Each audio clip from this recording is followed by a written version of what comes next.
அதேபோன்று தெல்லிப்பளை ஆதார வைத்தியசாலையில் இயங்கும் புற்றுநோய் அலகினை மத்திய அரசின் கீழ் மாற்றுதல்.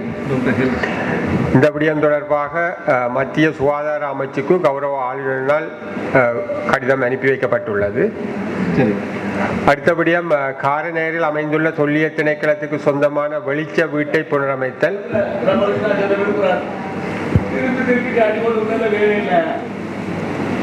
கேன்சருக்கு மக்களுக்கு நல்ல சேவை தேவை. அது மத்தியில் இருக்கோம், மாநிலத்தில் இருக்கோம், வெளிப்பட கேன்சர் ஹாஸ்பிட்டல டிடி ஹாஸ்பிட்டல ஹேண்ட் ஓவர் பண்ணுவோம். ஏற்கனவே இப்போ யாழ்ப்பாணம் வைத்தியசாலை தேசிய வைத்தியசாலை பண்ணப்பட போகுது. இல்லை அங்கே போகணுமே ஒழிய அது வேண்டாம் இது வேண்டாம் சொல்லி இருக்கிறது. இல்லை தவிசால இந்த சிவாஜிலிங்க இப்போ உண்மையிலே இப்போ இந்த தெல்லிப்பள கேன்சர் ஹாஸ்பிட்டல் சம்பந்தமாக அரசாங்கத்தில் முடிவு எடுத்திருக்குது. அதாவது கேன்சர் யூனிட்டை நேரடியாக மாறுகம கேன்சர் ஹாஸ்பிட்டல் யூனிட்டாக மாற்றுறது உண்டு. அதே நேரத்தில் அதுக்கான சேவிஸ் அதாவது சாப்பாடு உள்ளிட்ட சேவிஸ்க்கு தெல்லிப்பள ஹாஸ்பிட்டலேருந்து பெற்றுக்கொள்வது, அதற்கான நிதியை மத்திய அரசாங்கத்தில் அவங்களுக்கு கொடுக்கும். இது தனியாக இயங்குறதுக்கான நடைமுறைகள் இப்போ ஆரம்பிச்சிருக்குது. அது எதிர்வரும் காலங்களில் ஆக்டிவ் ஆகும். அடுத்தபடியும் காரநகரில் அமைந்துள்ள தொல்லிய திணைக்களத்துக்காக சொந்தமான வெளிச்ச வீட்டை புனரமைத்து அதற்குரிய மதிப்பீட்டு அறிக்கை தொல்லிய திணைக்கள உதவி படிப்பாளரிடம் அனுப்பி வைக்கப்பட்டுள்ள கோரி. அதேபோன்று மண்டைதீவு எல்லைப்பிட்டு இணைப்பு வீதி புனரமைப்புக்கான கோரிக்கை. அதேபோன்று வழுக்கியாறு அராலி குறியட்டுவான் வீதி புனரமைப்புக்கான கோரிக்கை. இந்த விடயங்கள் தொடர்பாக சம்பந்தப்பட்ட பிரதம பொறியியலாளர் வீதி அபிவிருத்தி திணைக்களம் மற்றும் வீதி அபிவிருத்தி அதிகார சபைக்கு கோரிக்கை முன்வைக்கப்பட்டிருக்கு. அதேபோன்று காங்கேசன்துறை கடற்கரையில் தடுப்பணை அமைத்தல் தொடர்பான விடயம் கரியோரம் பொறியியலாளர் கரியோர மூலவளங்கள் முகாமைத்துவ திணைக்களங்களிடம் முன்னேற்ற அறிக்கை கோரப்பட்டிருக்கின்றது. அதேபோன்று பாரிய யாழ்ப்பாண அபிவிருத்தி திட்டத்துக்கான அனுமதி வழங்கல். இது 17 உள்ளூராட்சி சபைகளுக்கும் திட்ட விளக்கம் அளிக்கப்பட்டுள்ளதாகவும் நகர அபிவிருத்தி அதிகார சபையின் பணிப்பாளரால் தெரியப்படுத்தப்பட்டுள்ளது. இதற்கமைவாக மாவட்ட ஒருங்கிணைப்பு குழுவின் ஒப்புதலுக்காக இங்கே அது சமர்ப்பிக்கப்படுகின்றது. 17 உள்ளூராட்சி சபைகளும் அதில் அங்கீகாரம் தந்துட்டினமோ அவன் சபையில் பரிசீலிச்சிட்டமோ அப்படி ஒன்று இல்லாமல் இந்த டிசிசி அங்கீகாரம் வழங்கியல் அது அதான் அதை உறுதிப்படுத்துக்கும். தயவு செய்து சரி ஓகே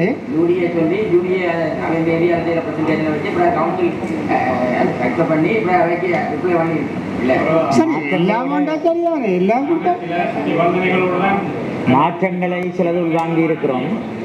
அதில் என்னென்னா வீதிகளுடைய பெயரை வர்த்தமானிப்படுத்துவதற்கு இந்த அபிவிருத்தி திட்டத்திலேயே வர்த்தமானிப்படுத்துவதற்கு எங்களிடம் ஒப்புதல் கேட்டிருந்தார்கள். அதுக்கு நாங்கள் உடன்படையில் என்னென்றால் இன்னும் எங்களுடைய வீதிகளுடைய பெயர்கள் முழுமையாக வர்த்தமானிப்படுத்தப்பட முடியவில்லை.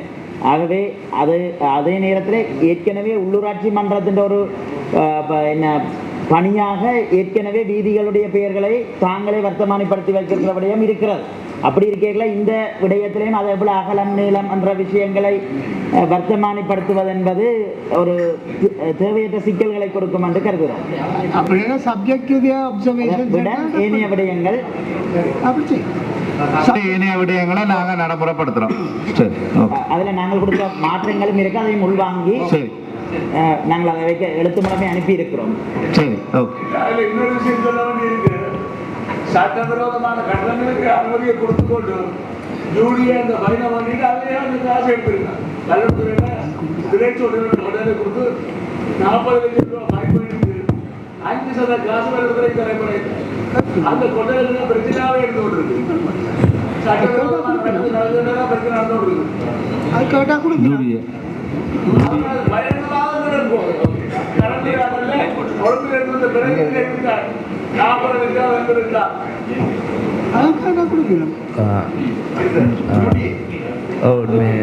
Dear Chairman, first thing, 17 local authority for the concern for the local authorities, okay, all received. Whatever the discuss that Chairman, we will attend again. Yes, Chairman. I discussed with the Chairman. We will attend on this matter. And then second thing, the Chairman from Vellatature, I think last DCC meeting had discussed this matter. Some complaint against some development. I think already I discussed with the DS. DS will send a letter, then I will reply what has happened there. No issue. Whatever the things should you have done the legally way, if there are any issue, we can go for the some investigation. Regarding this one, we discussed about this matter during the last DCC meeting in Point Metro, Yes. right? So it was the approval was given by the UDA Colombo yes. in 2023 earlier, under certain conditions. But Yes. up to now, the conditions were not achieved or they did not do it. Yes. So, and also people are continuously complaining that they are doing illegal activities because of that. So therefore, we have taken that decision is we have to cancel the approval. Okay, yes. As it is, if it is going beyond the approval, we can get the action. No So issue. they sir. did not do single work. Yes. Okay. I think DS சொல்லுங்க அந்த விஷயத்தை இருக்கா நான் demand விஷயத்தை இருக்கா பயன்பெற்றோம் right okay அது ஒரு பெரிய இஷ்யூவாக இருக்கு இப்போ பருத்துத்துறை பகுதியில் சரி அது அந்த அவன் கொடுத்த அதை செய்யும் வல்வெட்டித்துறையிலே அமைக்கப்பட்ட வில்லேஜ் ஹோட்டல் என்று அழைக்கப்படுற ஹோட்டல் அதை வந்து உள்ளூராட்சி மன்றங்கள் எதுன்ற ஆலோசனையும் பெறப்படாமல் யூடிஏயால் வழங்கப்பட்டிருக்குது. அதுவும் பல நிபந்தனைகளோடு வழங்கப்பட்டது. அந்த நிபந்தனைகளும் பூர்த்தி செய்யப்படாத நிலையில் இப்போ இயங்கி கொண்டிருக்குது. அது தொடர்பாக யூடிஏன்ற பிரதிநிதியை அழைத்து கலந்துரையாடினாங்கள். அவர் அது தொடர்பாக கொழும்பில் தான் அனுமதி வழங்கப்பட்டதாகவும் தங்களால் இது தொடர்பாக குறைபாடுகள் சுட்டிக்காட்டப்பட்டுள்ளதாகவும் தெரிவிக்கப்பட்டது. எனவே அதை அவர் ஏற்றுக்கொண்டிருக்கிற நிலைமையில் அதன் அனுமதியை ரத்து செய்ய வேண்டியது அவசியமானது. சரி அடுத்தபடியும் பிரதேச செயலக ரீதியாக சமர்ப்பிக்கப்பட்ட முன்மொழிவுகள். அந்த வகையில் முதலாவது சங்கானை மற்றும் தெல்லிப்பளை பிரதேச செயலகங்கள் கர்ப்பிணி பெண்களுக்காக வழங்கப்படும் நிவாரண கொடுப்பனவுகள் பலநோக்கு கூட்டுறவு சங்கங்களினூடாக மாத்திரம் வழங்குவதற்கான கோரிக்கை. ACC கோஆபரேட்டிவ் ஆணையாளர் இருக்கிறீங்களா? ஏசி கோஆபரேட்டிவ் உதவி ஆணையாளர் கோஆபரேட்டிவ்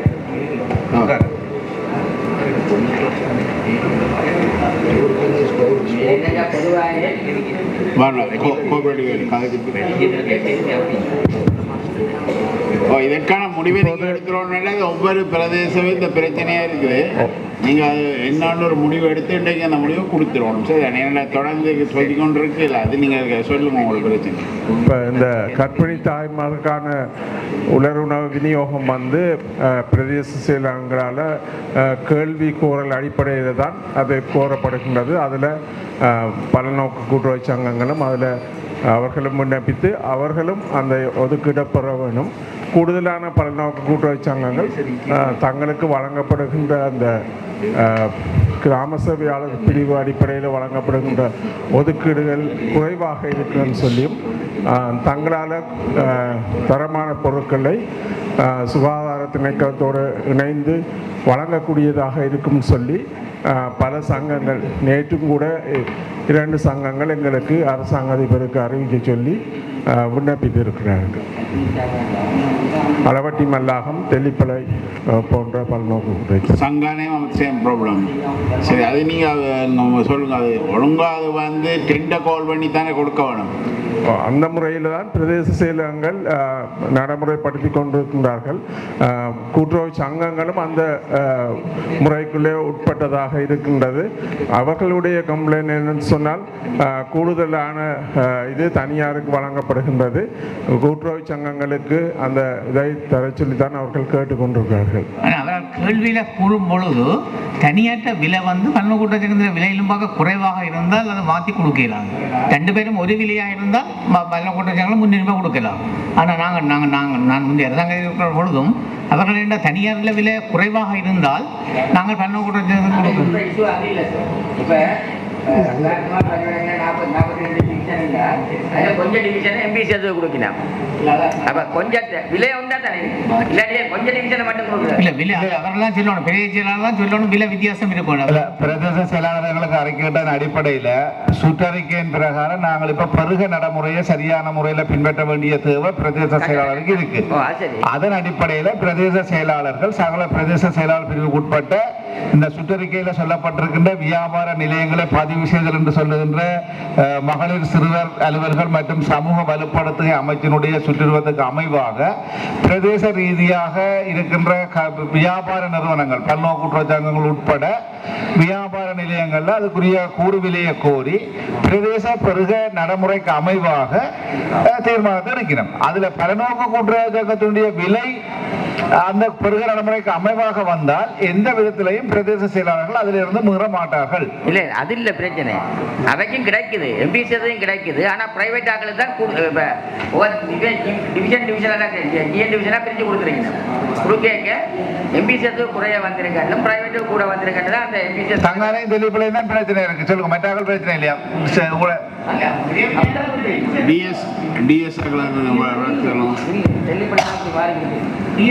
சங்கானிகள் சேம் ப்ராப்ளம்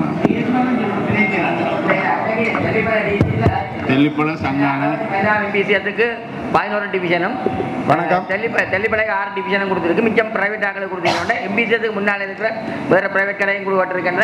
விவாதம் விலை ஒன்று பெருகை அடிப்படையில் கொடுத்தாண்டால் தான் வேலை. வணக்கம். இது நாங்கள் எம்பிசியத்தையும் வலுவிட்ட தான் விலை ஒன்றா இருக்கிறோம். விலை ஒன்றா இருந்தால் அதில் சொல்லலாம் சார். வணக்கம். நான் ஒரு பொதுவான கருத்து தான். நான் பருத்துறை பல்நோக்கு கூட்டுறவு சங்க தலைவர் கதைக்கிறேன். என்னென்றா சார், இதுவரை காலமும் நிவாரணம் சார் ஆளுநரும் இருக்கிறார். எல்லாருக்கும் தெரிஞ்ச விஷயம்தான். அந்த நாளையே சார் கச்சேரியில் ஜிஏவாக இருந்தவர். அவையந்த கருத்தின்படி தான் நாங்கள் செயல்பட்ட இந்த பல்நோக்கு கூட்டுறவு சங்கங்கள் இதுவரை காலமும் பல பிரச்சனைகளையும் நிவாரணம் வழங்கினதுதான் இந்த பல்நோக்கு கூட்டுறவு சங்கங்கள். தனியார் யாரும் செய்யலை. 1000 தனியார் கடை இருக்கலாம். ஆனால் இங்கே ஒரு 25-24 பல்நோக்கு கூட்டுறவு சங்கங்கள்லாம் எங்களுடைய யாழ் மாவட்டத்தில் இருக்குது. இந்த யாழ் மாவட்டத்தில் இருக்கிற பல்நோக்கு கூட்டுறவு சங்கங்கள் ஊடாகத்தான் இந்த அவ்வளோ நிவாரணம் கொடுத்தது. அந்த நிவாரணத்தை 1 கிலோவுக்கு எங்களுக்கு கிடைச்ச ₹1 மட்டும். அந்த ₹1 வச்சு கொண்டு தான் எங்களுடைய சங்கங்கள் அவ்வளவும் செயல்பட்டது. சரி, அந்த காலத்தில் சரி, ஓகே. டிஎஸ் சங்காலயம் தெல்லிப்பளையம் அப்படி இஷ்யூஸ் இருக்கா? இல்லை சார், நாங்கள் சர்க்குலரில் சொன்னபடி வியாபார நிலையங்களுக்குள்ள எம்பிசிஎஸ்ஐ உள்வாங்கித்தான் நாங்கள் கோட்டேஷன் கால் பண்ணுறோம். அதில் விலையைத்தான் தீர்மானிக்கிறோமே ஒழிய இன்ன கடைக்கு இவ்வளவுன்ற நாங்கள் தீர்மானிக்கல. அது மக்கள் தான் போய் தனியார் கடைகளில் அதிகமாக பர்ச்சேஸ் பண்ணிடலாம். நீங்கள் விலையை தீர்மானித்து கடையை கொடுத்துருக்கீங்க. மக்கள் பல்நோக்கு கூட்டுறவு சங்கத்திலையும் வாங்கலாம், தனியார் கடையிலையும் வாங்கலாம், வேண்டலாம். நாங்கள் அந்த ஒரு அளவண்டு நாங்கள் தீர்மானிக்கிறோம், அதுல எம்பிசிஎஸ் உள்வாங்கப்பட்டிருக்கு. சரி, இப்ப நான் கேட்டுக்கொண்டிருக்கிற என்ன விஷயம் என்றால், இவ்வளவு காலம் அந்த நிவாரணத்தை கொடுத்து எங்களோட சொந்த தொழிலை கைவிட்டு எங்களோட வியாபாரம் என்ற ரீதியை கைவிட்டு நிவாரணம் கொடுக்கிற பிரச்சனை இருந்தாங்க. ஒரே விலை என்ன நீங்கள் பல்நோக்கு கூட்டுறவு சங்கத்துக்கே கொடுக்கலாமா? இது இடர்பாடு இருக்காது கொடுக்குறாங்களே சார். நாங்க தனியா எம்பிசிஎஸ் மட்டும் கொடுக்கலாம். சரி சார், நான் பொதுவான விஷயத்தை தான் சொல்றேன். இவ்வளவு காலம் கஷ்டப்பட்டு இந்த நிலைமை இன்றைக்கு இப்போ தெரியுது. என்ன பிரச்சனை என்றால், கைவிடுற நிலை பொதுமக்களின் அரசாங்கத்தின் ஒரு கூட்டு நிறுவனம் தான் கூட்டுறவு சங்கம். இன்றைக்கு அதை உங்களோட அரசாங்கத்தின் தேவைக்கு பயன்படுத்தினீங்கள். இவ்வளவு காலம் இவ்வளவு இடம்பெயர்ந்த நிவாரணம், கடத்தொழில் நிவாரணம், எந்த நிவாரணமாக இருந்தாலும் கூட்டுறவு சங்கங்கள் தான் கொடுக்கிறது. ஆனால் இன்றைக்கு தனியார் நாங்கள் வளர்ந்துட்டோம், நாங்களும் கொடுக்க போறோம்னு எப்படி இதை மாறி கொடுக்க முடியும்? இவ்வளவு காலம் செய்த நன்மையை மறந்து இதை எப்படி செய்யறது? ஒரு சிந்திச்சு பாருங்க. அதனால ஆனால் நாங்கள் இழந்த சொத்துக்களை நாங்கள் எங்களை தொழிலை விட்டு நிவாரணம் பிரிவில் சங்க பல்நோக்கு கூட்டுறவு சங்கமும் தனியாரும் ஒரே விலைக்கா பொருளை சமர்ப்பிச்சிருக்கிறோம். நாங்கள் இந்த பெருக நடைமுறையில் விலையை கால் பண்ணிட்டு கடைகளையும் எம்பிசிஎஸ்ஐயும் கூப்பிட்டு நெகோஷியேட் பண்ணுறோம். என்ன ப்ரைஸ் இப்போ அரிசி என்றால் 1 கிலோ இவ்வளோன்னு சொல்லி நெகோஷியேட் பண்ணுறோம். அது எம்பிசிஎஸும் உடன்படினோம். ஒரு ப்ரைஸை தீர்மானித்து போட்டு அதை நாங்கள் எம்பிசிஎஸ்க்கும் அறிவிக்கிறோம், கடைகளுக்கும் அறிவிக்கிறோம், மக்களுக்கும் கொடுக்குறோம். அவை போய் தனியாட்ட ஆடைகளில் தான் கூடுதலாக எல்லா கோரிக்கையும் அதை பல்நோக்கு கூட்டுறதுக்கு மற்ற பிரதேசங்களில் அந்த நடைமுறை இருக்குதாக இருந்தால் அதாவது பிரச்சனை இல்லை என்றால் இப்போ உங்களோட 2 டிவிஷன்லையும் அதை பல்நோக்கு கூட்டுறவு சங்கத்துக்கு கொடுக்கறது இடர்பாடு இருக்கா உங்களுக்கு? இல்லை, எங்களுக்கும் பல கூட்டங்களில் சொல்லப்பட்டது இந்த கோப்பட்டி அவை இது வந்து பிரச்சனை இருக்கிறபடியால் அவைக்கு அந்த வருமான வாய்ப்பை கொடுத்தால் அவங்களே கொஞ்சம் பலப்படுத்தலாம். அவர்களுக்கு தீர்மானம் எடுக்கும் இந்த இடத்துல கோப்பட்டிக்கு மாறத கோப்பட்டிக்கு கொடுக்க சொல்லி இல்லை பெருக நாங்கள் அப்படின்னா ஒரு தீர்மானத்தை எடுக்கலாம். பெருக நடைமுறையின் அடிப்படையில் பலநோக்கு கூட்டுறவு சங்கமும் தனியார் விலையும் ஒரே விலையில் இருக்குமாக இருந்தால் பல்நோக்கு கூட்டுறவு சங்கங்களுக்கு முன்னுரிமையை கொடுக்கலாம் என்ற தீர்மானத்தை எடுப்போம். விலை வேறுபட்டால் நாங்கள் பல்நோக்கு கூட்டுறவு சங்கத்துக்கு போக முடியாது. அதே வேளையில் பிரதேச செயலாளர்கள் தரத்தை உறுதிப்படுத்த வேண்டிய தேவையும் இருக்கு. அந்த தீர்மானத்தை எடுப்போம். சரி சார், இதை விட கச்சேரியாலேயோ இல்லாட்டி பிரதேச செயலாளத்தாலேயோ அந்த விலையை நிர்ணயித்து பல்நோக்கு கூட்டுறவு இந்த விலைக்கு உட்பட்ட நிலையில் சாமான வழங்கணும், தரமான சாமான் வழங்கணும். நீங்கள் சொல்லப்பட்டிருக்குது 2 விலையும் ஒன்றென்றால் அது 11 தான் கொடுக்குறாது. கூட எதிர்காலத்தில் தரம் தொடர்பாக பரிசீலிக்க வேண்டிய பொறுப்பு பிரதேச செயலாளரை கூட்டுறவு திணைக்களத்தை சாரும். அப்ப இதெல்லாம் பிரதேச செயலகத்தில் இருக்கிற பிரச்சனைக்கு நடைமுறைப்படுத்தப்பட வேண்டும் சார். அடுத்தது கோப்பாய் பிரதேச செயலகத்தால் முன்வைக்கப்பட்டது. யாழ்ப்பாணத்தில் கைத்தொழில்துறையை மேம்படுத்தும் வகையில் உள்கட்டமைப்பு வசதிகளை ஏற்படுத்தும் முகமாக கைத்தொழில் பேட்டையில் எஞ்சியுள்ள 40 ஏக்கர் காணிகளை அபிவிருத்தி செய்து முயற்சியாளர்களின் கைத்தொழிலில் ஈடுபட வைத்தது. அடுத்தபடியும் மருதங்கேணி நமது பிரிவில் உள்ள அரச காணிகள் வனஜீவராசிகள் திணைக்களத்தின் பாதுகாப்பு வலயத்திற்கு உட்பட்ட பிரதேசங்களாக இருப்பதால் நீண்ட காலமாக காணி ஆவணமின்றி குடியிருக்கும் குடும்பங்களுக்கு காணி வழங்க முடியாத நிலையும் மற்றும் இப்பகுதிகளில் காணப்படும் வீதிகளை புனரமைப்பு செய்ய முடியாத நிலையும் காணப்படுவதாக தெரிவிக்கப்பட்டுள்ளது. ஒரு அச்சவரமிராது நாங்கள் அந்த வன ஜீவராசிகள் வனவள திணைக்களத்திலிருந்து காணிகளை மூலக்கை பெற்றுக் கொள்ளக்கூடிய கோரிக்கை ஏற்கனவே அனுப்பி இருக்கிறோம். இருந்தாலும் இந்த ஒருங்கிணைப்புகள் கூட்டம் அந்த தீர்மானத்தை எடுக்கிறதுக்கு எங்களுக்கு வலி சேர்க்கும். எடுக்கணும் என்றால் கிளிநொச்சி வவுனியா மாவட்டங்களில் ஒரு குறிப்பிட்ட தொகுதி நிலம் விடுவிக்கப்பட போகுது. அதை போன்ற யாழ்ப்பாணத்தில் இருக்கிற பிரதேசத்தில் மருதங்கேணி தான் பிரச்சனை. அரவாசி காணிக்கு மேலே இந்த வனவிழா இதுக்குள்ளே இருக்குது. நேற்று அதுக்குள்ள பார்த்தா இந்த காணி பில் பண்ணுறதுக்கு ஊறி மக்கி போனாலும் எல்லாம் வந்து அதுக்காக கிடக்கு. எந்த விதமான அபிவிருத்தி செய்யறதுக்கு முடியாத ஒரு பிரதேசமாக மருதங்கேணி காணப்படும். அதே போன்றுதான் மருதங்கேணி மட்டுமல்ல, நெடுந்தீவு பிரதேசத்தினுடைய 1/3 பகுதி வனஜீவராசிகள் திணைக்களத்தின் ஆளுகைக்குள்ள தான் இருக்கு. அதையும் விட சொல்லித்தான் நாங்கள் கொழும்பில் நடந்த கலந்துரையாடல கேட்டிருக்கோம். இதில் என்னென்றால் நாங்கள் எந்த ஒரு கட்டுமான அனுமதியோ அல்லது எந்த ஒரு செயற்பாடும் செய்ய இயலாத நிலைமை இருக்குது. சாதாரணமாக ஒரு டிஎஸ்ஆல கூட காணி அளந்து கொடுக்கறதுக்கு எந்த காணி எடுத்தாலும் அவன் திணைக்களத்துக்குள்ள இருக்கிறதால எதுவும் செய்ய முடியாது. இதே போன்று இன்னொரு முக்கிய தெரிவிக்கிறேன். ஒரு 5 நாளைக்கு முதல் மருதங்கேணி பகுதியில் 4-5 காட்டு யானைகள் போய் அட்டாசம் செய்து பாரிய சேதங்கள் ஏற்படுத்தி இருக்குது. ஆனால் யாழ்ப்பாணம் மாவட்டத்தில் இந்த காட்டு யானைகள் நடமாட்டம் இல்லை. அப்போ நாடுகள் ஏதோ ஒரு தெரியாம தவறான வழியில தான் இந்த யானை வந்திருக்குது. அப்போ சொல்லிடுறேன், தங்குற கட்டுப்பாடுகள் இல்லை, தாங்க கொடுக்க இல்லாத வெடிய மக்கள்கிட்ட கொடுத்து வெடியை போட்டு கணக்கை சொல்லியிருக்கணும். அது சாத்தியப்படாது. என்னன்னா அந்த யானைகளை முழுமையாக அந்த மாவட்டத்துக்கு வெளியேற்றினால்தான் இந்த மாவட்டத்தை அச்சுறுத்தல் இல்லாமல் இருக்கும். எனவே ஆரம்ப புள்ளியை அடுத்து உடனடி நடவடிக்கை எடுத்து அதை அனுப்பணும். அந்த யானைகளை வேற மாவட்டத்துக்கு அனுப்பணும். வன யானையை கொண்டு வந்து வனமாக்கலாம் தானே, அது பிரச்சனை இல்லை தானே, அதான் சுகமான வேறு அதான் நடக்குது. அது ஒன்று. 2வது, இப்போ சொல்லப்பட்ட நடுவில் அதை உள்ளடக்கி 1வது தனியார் காணியாக டிக்ளேர் பண்ணியிருக்கு தானே. தனியார் ஜீவராசிகள் 1வது ஃபர்ஸ்ட் டிவிஷன் எல்லா தனியார் காணியையும் உடனடியாக 2 பிரதேசத்திலும் விடுவிக்க வேணும். Right, okay. நாங்கள் ஏற்கனவே எழுதியிருக்கிறோம் இந்த கூட்டத்தில் இந்த தீர்மானத்தை நாங்கள் ஏற்கனவே நாங்கள் அனுப்பியிருக்கிறோம் சார். இதுல அந்த யானைக்கு தான் யானை இதுவரைக்கும் அங்க வாரதுக்கு எந்த வழியும் இல்லை. தவறு ஏனண்டா யானை அந்த பகுதிக்கு உள்நுழைகிறாண்டால் ஏதோ ஒரு குடியிருப்பு வழியாக தான் முல்லத்தீ வழியோ அல்லது விஸ்வமோடவோ கிளிநொச்சி வழியா உள்ள வரணும். ஆனா அவ்வாறு அந்த பகுதியால் யானை நுழைஞ்சாண்டு எந்த ஒரு நியூஸ்லயும் இல்லை. ஆனால் சுண்டுக்குள்ள காட்டுக்க யானை நிற்குதாண்டு 5-6 யானை.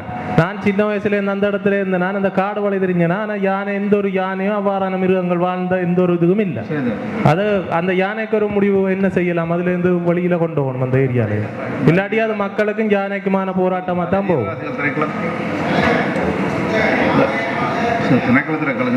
வனஜீவராசிகள் திணைக்களம் இருக்கா?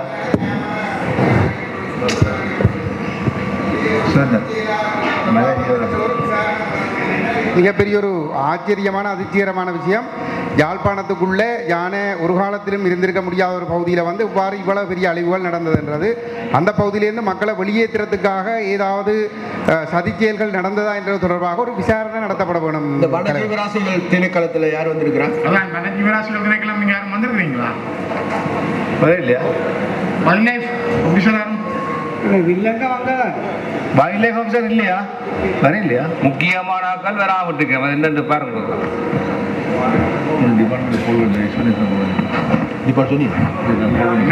தலைவர், இதுல ஒரு விஷயம், வனஜீவராசிகள் திணைக்களம், வனவள திணைக்களம், ரயில்வே திணைக்களம், தொல்லியல் திணைக்களம் எல்லாமே ஒரு மிகப்பெரிய அராஜகம் தான் இருக்கு. நீங்கள் முதல் படிவா புரிஞ்சு போகணும். பாருங்க, யானை அங்க வாரதுக்கு ஏற்கனவே அந்த மருதங்களில் ஒரு ஆளை யானை அடிச்சு கொண்டது, ஒரு ஆள் இறந்த ஒரு யானையால் திரும்பவும் யானையை கொண்டு அதுக்கு விடுறேன்டா. இப்போ எங்கட ஊர்ல வட்டக்கட்சியில யானை வாரண்டா அது இயல்பா வாரது இருக்கு, அங்கதான் பிறந்து வளர்ந்த யானை அது. ஆனா இங்க யானை வாரது பாதையே இல்லையே, எப்படி வர முடியும்? கௌரவ அமைச்சர் அவர்களே, கொண்டு வந்த யானையை விட்ட யானையை தயவு செய்து வனஜீவராசிகள் சங்கமும் எந்த வைல்ட் லைஃப் பாடி தயவு செய்து மரங்கணி பிரதேசத்திலே வேண்டி அகற்றத்துக்கு இதை தயவு செய்து நடவடிக்கை அவ்வளவுதான் கோரிக்கை. அடுத்தபடியும் சண்டிலிப்பாய் பிரதேச செயலர் பிரிவு கல்லுண்டாய் கிராமத்தில் மாநகர சபையின் திண்மக்கழிவு அகற்ற நிலையத்துக்குரிய காணி அனுமதி தொடர்பான பிரச்சனை. யாழ்ப்பாண மாநகரத்தினுடைய மிகப்பெரிய பாரியான பிரச்சனை. எங்கேயோ ஒரு சட்ட பிள்ளையான ஒரு வேலை 50-40 வருஷத்துக்கு மேலே கல்லுண்டாயிருந்தான் இதனுடைய திண்ணக்கழிவு போடப்பட்டு வருகிறது. அதில் சில தவறுகளும் இருக்குது. அப்போ இது அந்த இடத்த ஏற்கனவே 50 ஏக்கர் நினைக்கிறேன் ஒதுக்கப்பட்டு பேருந்து குறைச்சி போட்டது. இங்கே ஏதோ ஒரு வகையில் யாரோ ஒரு வித்துவான் இந்த ஒரு உள்ளூராட்சி எங்கள் மாநகர சபைக்கு ஒதுக்கப்பட்டது இன்னொரு உள்ளூராட்சி பிரதேசத்துக்குள்ளே வெஸ்ட் பண்ண இயலாது கவர்மெண்ட்டு ஒரு ஏதோ சொல்லி சண்டிலிப்பாய் பிரதேச சபை அதாவது தெற்கு மாநில பிரதேச சபை நாங்கள் அதுக்கு அனுமதிக்கிறான்னு அவர் ஒரு தீர்மானம் போட்டு தண்டில்பாய் டிஎஸ் செகண்ட் அவரை கூட இல்லை. அவர் சொல்கிறார் அவர் தீர்மானம் எடுத்த முடியும். நான் சொல்கிறேன், ஏற்கனவே இதில் எங்களுடைய ஆளுநர் அவர்களுக்கெல்லாம் கதைச்சிருக்கிறேன். இதில் வந்து சட்டப்படி எந்த அரச பாணியை எந்த இடத்துலையும் வெஸ்ட் பண்ணுறதுக்கோ கொடுக்கறதுக்கோ ஏலியனேட் பண்ணுறதுக்கோ ஜனாதிபதிக்கு அங்கீகாரம் உண்டு. ஆக ஒரு உள்ளூராட்சி மன்றத்தில் எங்களை கொண்டு விடுறதில்லை. இது உள்ளூராட்சி மன்றத்தில் அனுமதி கேட்கணும் கொண்டா. இப்போ நாம் எந்த சேவனை சொல்லலாம், அவன் மெஜாரிட்டி அவன் சும்மா அங்கே எதிர்கட்சிக்காரன் சும்மா நாங்கள் வந்த உடனே போராட்டம் நடத்தினார். தயவு செய்து நான் இந்த கௌரவ கேட்டுக்கொள்றது சரி தொடர்ந்து எடுக்கிறோம். சரி, ஓகே. அடுத்தபடியும் வேலனை பிரதேச செயலர் பிரிவு நைனாதீவினுடைய குடிநீர் விநியோகம் தொடர்ச்சியற்று இருப்பதாகவும் குடிநீர் உவர்ப்புத்தன்மை இருப்பதாகவும் முறைப்பாடு செய்யப்பட்டுள்ளதாக தெரியப்படுத்தப்பட்டுள்ளது.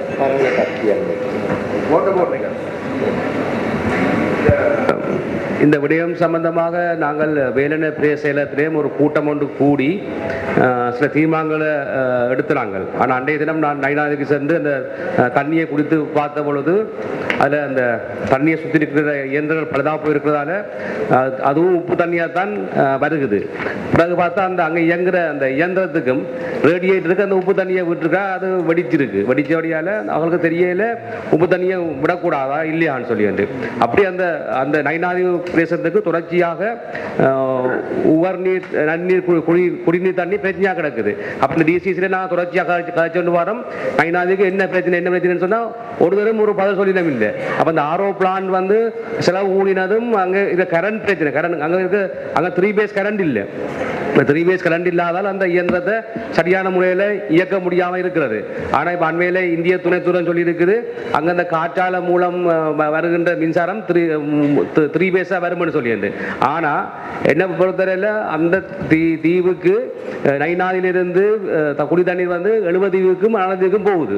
எனவே யாழ்ப்பாணத்திலிருந்து வர தண்ணீர் குடியேற்றுவன் ஊடாக கடல் பாதை ஊடாக அந்த தண்ணியை இணைக்கிறதான் பொருத்தமான வழி என்று நாங்கள் டிசி கூட தீர்மானம் எடுத்தாங்க. ஆனால் ஆரோ திருத்தி கொடுக்குறதுன்னு சொல்லிக் கொண்டிருக்கிறீர்கள். இது சம்பந்தமா நிரந்தரமான முடிவெடுங்கோ. நயனாதிவுக்கு என்ன தண்ணி கொடுக்குறேன்னு சொல்லி இதில் இப்போ நாங்கள் வந்து ஆரோ அதில் மெம்பரேன் வந்து எங்களுக்கு பழுதாக போயிருந்த நிலையில் நாங்கள்